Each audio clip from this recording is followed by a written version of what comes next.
దావీదును తన తండ్రి పిలిచి అన్నల దగ్గరకు వెళ్ళు అని అంటే, పాపం వారికి ఆహారం పట్టుకుని యుద్ధంలో ఉన్నటువంటి తన సహోదరుల దగ్గరకు ఆహారం పట్టుకెళ్తే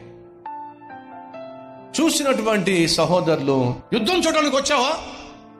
ఏం చేశావు? నీకు ఇచ్చిన బాధ్యత ఏం చేశావు ఆ గొర్రెల్ని అని చెప్పి దావీదు మీద విరుచుకుపడ్డారండి. జాగ్రత్తగా పరిశీలన చేస్తే మోషే యొక్క తోబుట్టువులే మోషేను వ్యతిరేకించారండి.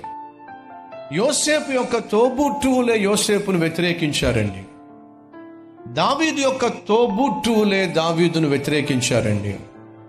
కానీ వీళ్ళందరూ కూడా ద్వేషించబడ్డారు, దూషించబడ్డారు, వ్యతిరేకత గుండా వెళ్ళారు. అయినా సరే వారి దీనత్వాన్ని, వారి యొక్క వినయాన్ని, వారి తగ్గింపు తత్వాన్ని కనపరిచారు. ఎక్కడో తెలుసా? వారి ఇంటిలో, తోబుట్టువుల మధ్య. Download Moj.